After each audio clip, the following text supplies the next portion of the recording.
Check one, two, three.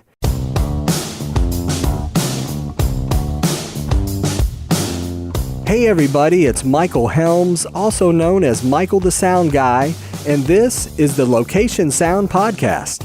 You know, each episode we talk with location sound mixers, boom ops, and other industry pros about the various aspects of recording sound on location, whether it's for feature and independent films, TV commercials, interviews, any time where dialogue from actors is recorded.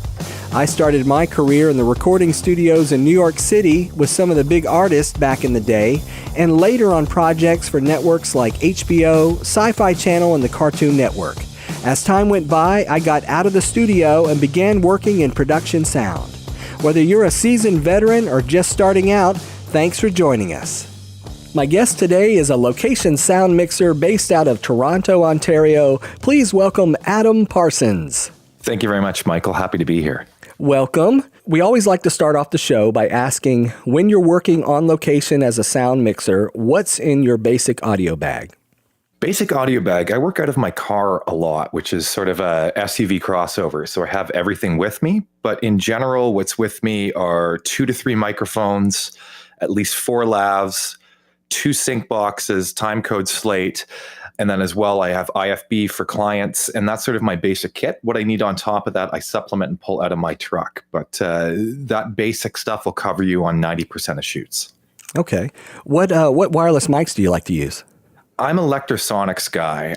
Again, there's a lot of back and forth on that. I like Lectro because their service is fantastic. And in the Western world, you can really guarantee that you will get top quality products here.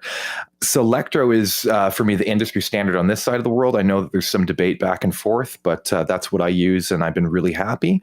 I also do use Sennheisers a little bit for IFBs and scratch tracks, but for my main lavs, it's always Lectrosonics. Now with your camera hops, is it the G3? G3 just for scratch track. I do have a 4-channel Sennheiser as well for proper camera links, but it's becoming less and less needed in my line of work. At least I don't do a whole lot of wireless ENG stuff, so scratch track is fine as long as there's a nice timecode jam. What about your boom mic and shotgun mic? I've got a couple. The first thing that gets made fun of the most that I've hung on to forever is my 416. It's one of the first mics that I started with. I really like it. I don't use it at all, but the thing is bulletproof. If you're in any environment where it's raining, humidity, hardships, it comes out for sure. I also have a Sanken CS3E, which I use, which sounds really nice, great off-axis rejection, good for sort of wider shots. But my go-to is the Schoeps CMIT5U. I find it's pretty great for an all-around microphone, great for sort of ambience, great for dialogue, not the best indoors, but for shotguns, those are the 3 ones that I use. 416 stays pretty much in my car the whole time. The other 2 come out. And then for interior dialogue, of course, I use a couple different mics. But those are my 2 big ones, the CS3E and the Schoeps CMIT5U. With the Schoeps, have you ever had any issues with whether it's heavy humidity or rain? Have you ever had any of the crackling sound people talk about? I have, yeah. It's a couple extreme environments. One was in Thunder Bay. It'd get really, really hot in the daytime. At nighttime, the temperature would drop by almost 20 degrees overnight, Fahrenheit, not Celsius. And because of that, there'd be a lot of dew, a lot of residue, a lot of moisture that would come in. I would have problems with it. And I would have problems with the Sanken as well, which is why I would switch over to the 416. I haven't had to. I've been able to sort of go back and forth, but I have noticed those problems. They're very, very rare, but they do happen with the CMIT for sure. Okay. And there really is no long-term damage. It's just, it does it when it gets, I guess, some humidity or some moisture, but once it dries out, it's fine, right? Yeah, that's my experience for sure. I haven't had any issues with long-term damage. It's been sort of the thing where when it has happened, it gets worse and worse over time. You think it's the end of the world. Once it dries out, it's fine. So it must be just a matter of the diaphragm drying out. But really, there's been no damage whatsoever. I've been pretty happy with how durable that microphone is too. What mixer do you use? I use the 688. I just turn and look for a moment there. I was using the 788 for a long time. 688 is great. For me, it's a little bigger than what I need most of the time, but I use the CL6 in combination with it, and it really handles most jobs for me pretty well, although the weight of it is making me think that I want a 633 as well. I do have one. I don't use it as much just because everything's ready to go right in my bag, right with the 688. All right. And what about batteries and power? NP1, I'm pretty happy with. I've heard good things about other battery options, but I'm finding myself to get about 4 hours of battery life off one battery, which is fairly good. And battery distribution? Again, I'm going through the SL6 here. So it's completely through the side. Everything's wired in, which is nice. There's no cables. There's no wiring. There's nothing to worry about there. I do have the extra battery backup just in case anything does go down, because that does worry me. Before I've had power cables go down, been able to swap them out. The fact that everything's internalized is fantastic, but a little worrisome in case anything does go down. What bag do you use? I use the K-Tech Stingray. It's pretty much, for me, the perfect bag, perfect size for what I have. I know a lot of the guys are using Orca. The K-Tech Stingray for me is a little bit more expensive, but it's a fantastic bag, especially when I'm used to coming up from petrol and other bags. They don't have nearly as many compartments. They don't have the space. Really, when I have the K-Tech Stingray, I can have everything that I need with me in one bag if I'm working solo. Okay. And what mics do you use for your wireless? For my wireless, pretty much I use Sanken E11s and DPA 4060s. The DPAs really are my favorite. I think they sound the best. Sometimes the COS 11 are a little bit more robust and easier with clothing noise. I find that the DPA, very thin wire, which is fantastic, but incredibly fragile, and you do have to worry a little bit more with clothing noise. So it's mixing back and forth. I have a couple Sanken B6s as well, which I sort of float through buttonholes and things like that when it's a really difficult situation. I tend not to use them as much. I find them a little bit thinner, but they're fantastic. And also the fact that they're waterproof really comes in handy when it's really sweaty or rainy or things like that. I find most of the time I'm reaching for my DPAs over any other mic. All right. So what are the main audio projects that you're working on? Right now, I'm really in commercials. I started out in documentaries. I've done a little bit of narrative, a couple of features, but commercials right now is sort of, or branded content in general is where I'm working. Again, I'm starting a family. I like the idea with commercials. I'm a little bit more in control of my schedule, and it pays fairly well. But the nice thing with branded content is with the advent of Facebook and social media and digital content, there's a lot more stuff being made. Of course, the budgets fluctuate between projects, but I do find with branded content right now, it seems to be very busy. I still like to work in narrative now and then with friends, but my main area is with branded content and then branded documentaries. What is the most interesting project that you've ever done? There's a couple for sure. One that stood out to me is one of the first travel jobs I ever did, at least long travel jobs. It was in 2009 or 2010, but it was 13 different countries over 52 days, documenting Romas, or gypsies as they're known. Gypsy can sometimes be regarded as a slur. A lot of the Roma people refer to themselves as gypsy. I wouldn't use that term, but again, it's definitely a term that's synonymous with the people. But that was pretty special. That was early on in my career. It was a group of 6 of us, and we really got to understand what the road life was like and what filmmaking was like, and a lot of great stories, a lot of great experiences. And it was a fairly important movie in terms of the education, in terms of the Roma people and how many perished during the Holocaust. And it's been used by many different Ivy League educational institutions since as an educational resource. That was really important in my career for sure. And especially now when I work more in branded content where it's not quite as important to the world, that was a fun one to work on. We also have to ask, what was your worst on-set experience? Of course, there's many weather-related terrible experiences. And just recently I did a job that was, 16, 17-hour days with turnaround, and it was horrible. One of the worst ones was many years ago, I was working on a documentary Travel Channel show, and we were doing an interview with a guy. It was like a Tuesday morning, and we did the interview. He seemed fine. Everything was fine, and I put my bag down, and the guys went to shoot B-roll of the restaurant they were in. It was a food show. And I unfortunately left my mixer on, not recording anything, but transferring audio to both cameras. And the editor called me a couple of days later and told me that there was a distinct sound over the B-roll shots of the gentleman in question going to the bathroom and snorting cocaine. Oh, no. I felt, yeah. And it was a Tuesday. I remember it was a Tuesday morning, and not that it's ever okay to snort cocaine. It certainly isn't, but I'd feel better if it was like a hip hop video on a Saturday night. It was a Tuesday morning, and it wasn't that bad of a job, but I feel terrible to this day because I felt that guy should have had a little bit of privacy. That sticks out to me. Unfortunately, the worst jobs, somehow I forget. I don't know why, but I sort of push them out of my mind and just focus on the positive ones. But that one sticks out to me, and other than that, just nothing's worse than shooting in the rain. That's just about as bad as it gets. So props to all of you Vancouver sound mixers if you're listening. You guys work a lot harder than we do out east.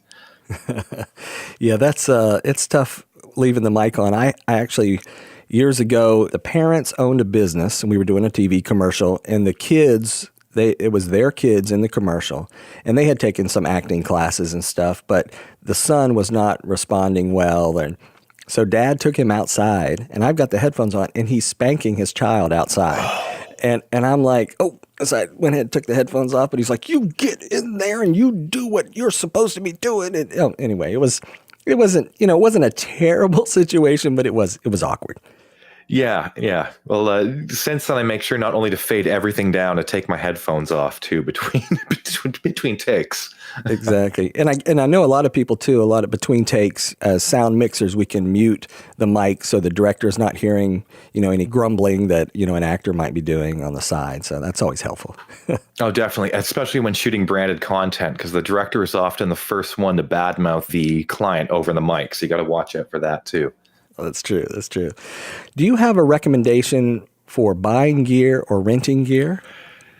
Yes, it's a tough thing. I would never buy anything before you have to rent it a few times. There's early on in my audio career, this was paramount for sure, especially when I didn't have a lot of money. Work was fleeting, is I would have to rent things a few times before it'd be worth buying. The first thing would be IFBs for sort of clients, headsets, things like that. To start out, I think I had 3 or 4. And then when I do a bigger commercial, I'd rent the other 9 or 10 that you'd need. And I'd recommend doing that. Don't buy things unless you know that you're going to need them regularly. Otherwise, you're going to end up spending money on things that you don't have to purchase. After a certain point, obviously, you have to purchase that stuff. And if you're always going back to the audio shop, then it doesn't make a lot of sense. However, now, after many, many years, I rent very little. I own all of my own stuff, with the exception earwigs, little things for in-ear stuff that are very fragile, very expensive, that I use infrequently. I'll rent that. PA systems, things like that, I'll rent. But my only piece of advice is, if you don't need it regularly, don't buy it. When you start needing it regularly, buy it. Okay. Now, was there a biggest technical challenge that you ever experienced on set? Off the top of my head, there was a commercial that I had to do a couple years ago, and the production manager, and in commercials, oftentimes the script and the logistics are not locked down until 2 or 3 days out. And about 24 hours out, the production manager emailed me and said, okay, we need to be able to communicate with someone doing synchronized swimming under the water while still rolling sound. I went, oh, okay, let's get on that. So that was a little tricky. It was a one-man band show. So I started calling around. I couldn't get anything. And I started calling dive shops until finally I found a dive shop that also did instructing. And they had a hydrophone system for under the actual water to communicate back and forth. And that worked out pretty well. Luckily, we were able to source that right off the bat. And that worked out for us. And then I do a lot of hidden camera stuff too, not too much anymore. And that always presents challenges as well, in terms of being able to record audio cleanly in an environment where someone could be speaking at any location in the actual room, which takes a little getting your head around. Personally, I love sit-down interviews, that type of thing. But the hydrophone certainly threw me for a loop. Wow, that's an interesting one. Yeah. It's I love working in commercials because oftentimes you're only working for 1 day to 3 days, maybe 5 days tops. But the biggest problem is that the creatives don't hammer anything down until 1 or 2 days out. So oftentimes you're scrambling. We always like to be prepared when we go on set, but have you ever forgotten any equipment? Oh, Yes, of course. Of course I have. I've forgotten my harness. I've forgotten my NP1 batteries. Oh, I'm sure I've forgotten tape. Pretty much anything that I can forget, I have forgotten that isn't crucial. I'm fortunate enough that all of the important stuff comes with me. There's been a number of occasions where I've forgotten batteries. I've solved that through disposable batteries or plugging into AC. Harness is one for sure, because a lot of the times I'm doing cart mixing as well as bag mixing. You can forget your harness. That's about it. It's embarrassing. I've almost never told anyone I've forgotten something and been able to figure it out. But that definitely happens, and hopefully not too many more times, and thankfully not that often. That's good. So what expendables do you like to use? I'm pretty simple. I use, snot tape number one, 3M medical tape. I use as well waterproof sort of transport tape. So that's like a waterproof cover that you'd use for scars or any open injuries. I find that's great to put down on chests on really sweaty days. You dry it off with alcohol, put it down, and then you can stick to that. You won't lose any stickiness over the day. I use moleskins, although the newest thing I've really been playing with are the Ursa Foamy Minis. It's like a little makeup pad. The Hush Lav has a similar product, but the Ursa Mini sort of cut in half. So it's a very low profile makeup pad. I've been having a lot of success with those. But for my go-to kit, it's pretty much snot tape, 3M medical tape, a little bit of moleskin, and every now and then I also use putty as well, which is just basic dollar store stick tack. Anything that will create a separation from the garment to the actual microphone. Do you have any miking tips when using your lav? Yeah, well, generally you always want to get the microphone around the middle of the chest, right where sort of, the pecs meet or the breasts meet. Anything that can get it in there, I think is good. I always like to mic to clothing. People are different. Obviously, for t-shirts, things like that, sometimes the chest is better, but I often find clothing is more comfortable and it gives a little bit more separation. One big thing is you always want to put strain relief on all of your mics. If anything pulls, if anyone sits down, the microphone is going to pop off. And other than that, just practice, find out what works for you. There's no one right answer. Every garment is a different approach. And if it works and if it sounds good, then you're doing it the right way. Great. Regarding backups, how long do you keep them? Great question. Totally varies. I have a master drive back home here. What I usually do is, because I'm using the 688, I use an SD card as well as a CF card. So what I use is my SD card I transfer off to the DIT at the end of each day. My CF I use as a bit of a master, but it's not that big. So once a week, I'll transfer that over to my master drive. My master drive's 1 terabyte. And so I'll delete things as they get full or as I know the project's been completed. So it's not anything that I get paid for. It's not a service that I provide. But every now and then there are issues that come up with the DIT, or there are issues with editors, and sometimes weeks later where they'll need those audio files. So I try to hang on to them for about 6 months. But that's not a steadfast rule. Sometimes things go earlier. Sometimes things don't get backed up. But if I can, for sure, about 6 months. Now, do most of your clients like to do they just sync the audio in post, or do you ever go direct to camera? I try to go direct to camera as much as I can. I figure, why not? I always like them to sync my post audio. I find that the bit rate's often higher. The audio board's higher, obviously, on my mixer, but redundancy is definitely key. You never know what can happen. I always like to have backups. For documentary stuff, I always go to camera. For commercials, it's tough because they want as little gack on the camera as possible. So unless it's a locked off situation, it's very rare they'll let me put a receiver on camera. Sync box is fine. Receiver sometimes is a fight. So if I can't cable in, then often I just rely on timecode and slating. And then I'm fortunate that oftentimes the audio is transcoded right on set, meaning that it's married to picture right on set. So I know right off the bat if there's any issues whatsoever. But I'm a proponent. Again, I come from the doc world. That's where I started. On-camera audio, why not? That's good. Now, I don't know if you mentioned it earlier. Did you say what timecode boxes you used? I use the Mosgear TIG Q28s, which oddly enough, now are a little out of date compared to what some of the guys are using for sure. And for my uses, they're fantastic. I also have some tentacle sinks that I use if I have to do Genlock or any Wi-Fi related stuff. But the Moze gears I find are pretty fantastic for their size. They're very, very small. They're about 2/3 the size of a debit card, about 3 times as thick, and they take AAA batteries, last all day. I've had really good success with them, and I don't have to do Genlock or multi-camera setups a whole lot. So that's what my go-tos are. Tentacle sync when I have to do other things. The nice thing with the Moze gear as well is they do audio timecode, meaning that they spit out an audio signal that can be decoded as timecode with certain editors.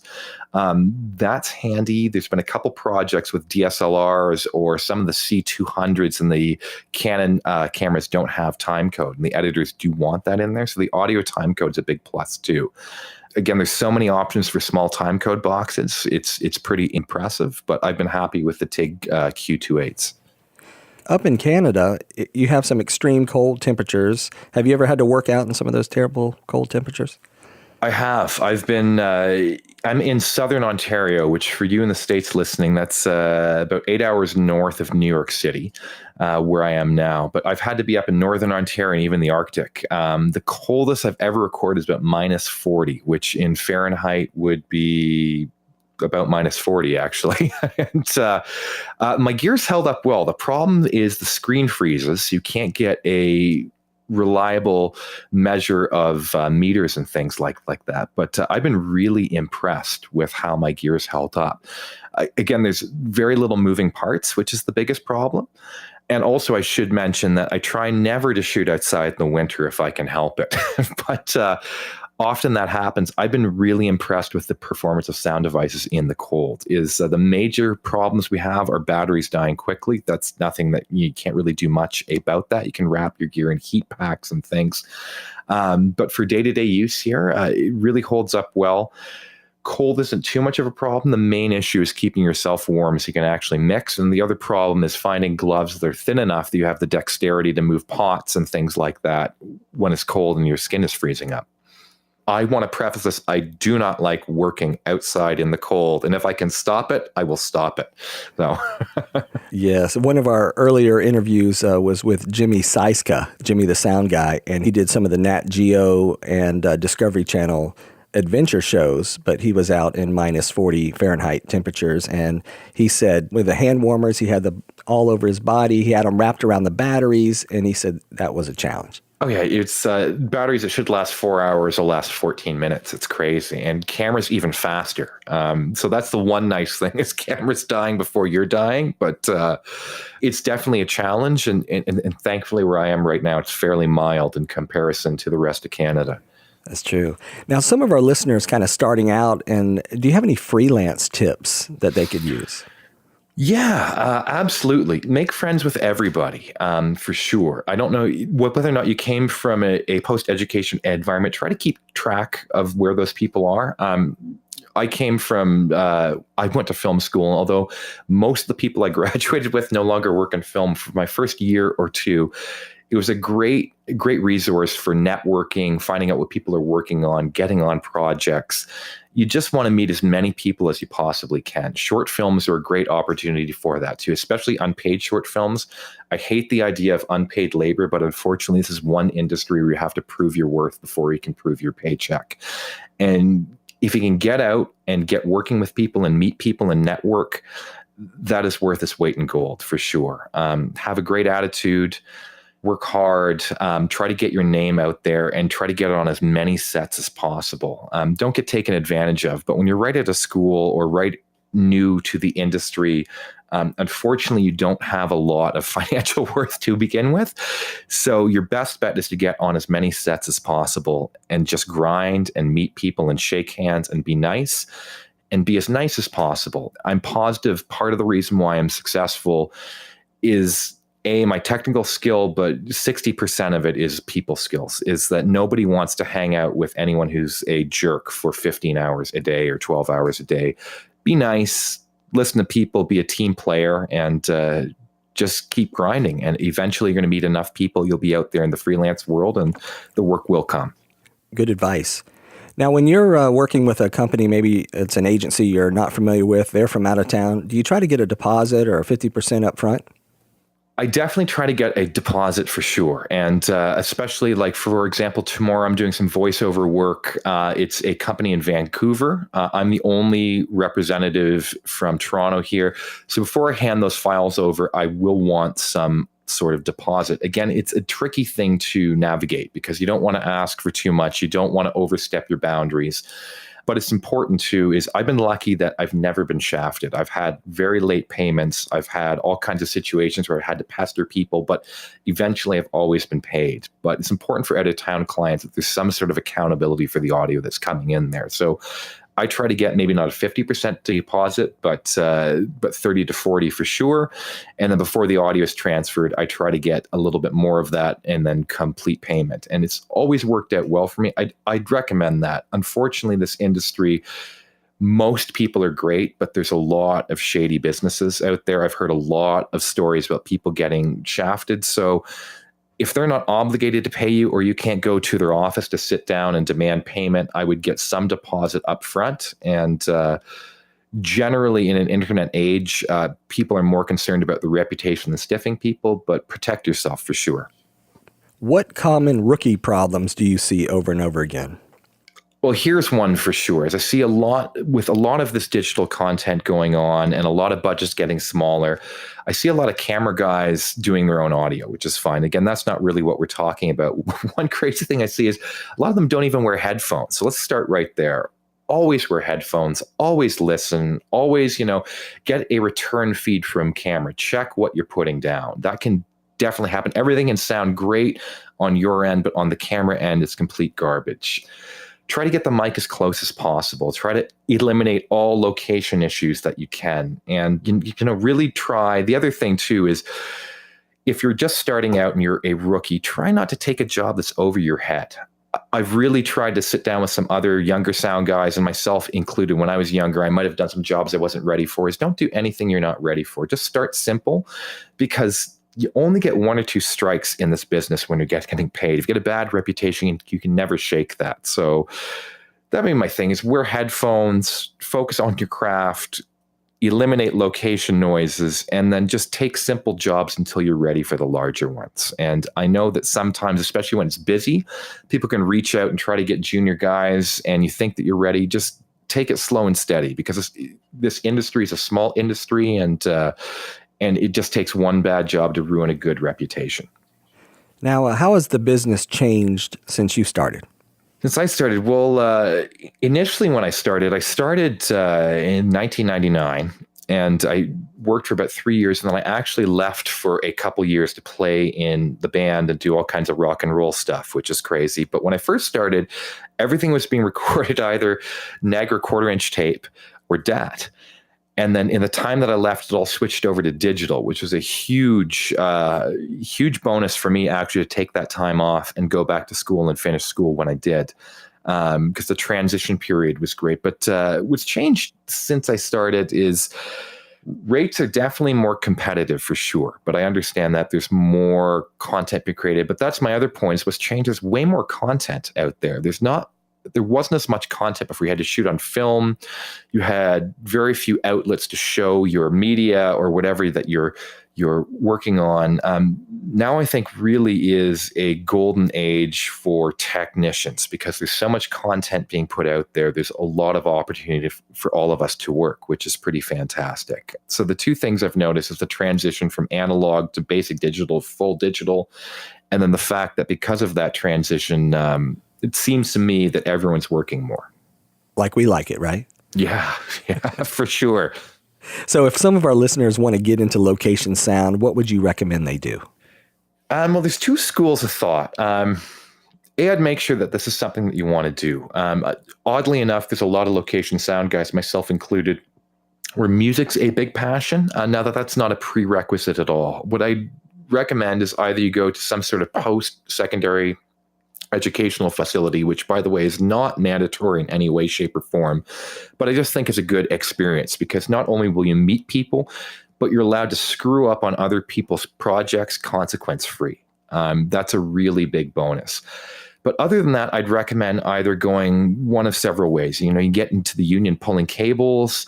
You can apprentice under other sound guys. I'd essentially try to find a mentor and work under them, whether that's going to school, whether that's actually finding a physical mentor and working under them, or joining the union.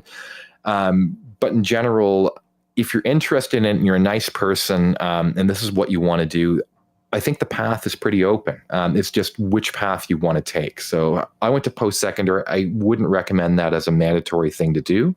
But in general, find yourself someone that knows more than you and get underneath them and start learning. So, Adam, as we kind of start to wrap things up, do you have any final words of wisdom to share with other audio engineers out there? I think we have a difficult job. It's tough not knowing when you're working. It's tough not knowing how much money you're going to make. It's tough working the long hours that we work and being away from our families. But I think it's a rewarding job. Is for most of us, we're never working in the same place twice. We're always meeting new people. And I always say, my worst day or our worst day on set is often better than a lot of people's best day at work. And that's pretty special. I never fret about going into work. I look forward to it. I love my job. I've had so many life enriching experiences doing this job, and I love sound. And I think that this is one of the greatest jobs you can have in the whole world if it's for you. And if it's for you, you should go for it. For me, I can't imagine doing anything else. Wow, that's nice. Now, if people wanted to get in touch with you, what's the best way to connect? I have a website, audiosolutions.ca. The .ca stands for Canada, or you can look me up on Instagram, Audio by Adam, and my email is adam@audiosolutions.ca. I want to say thanks to Adam Parsons today for being on the show. And if you're doing some production in the Toronto area, look him up. Thanks, Adam. Michael, thank you so much. This was a lot of fun, and I don't get to talk to other soundies very often, so thank you. And a big thanks to all of our listeners out there. If you'd like us to discuss a particular topic, please send us an email at locationsoundpodcast@gmail.com. We would love for you to subscribe and leave us a comment. We're available on Apple Podcasts and iTunes, Stitcher, Spotify, TuneIn Radio, and on your favorite podcast app. Until next time, remember, sound is half the picture.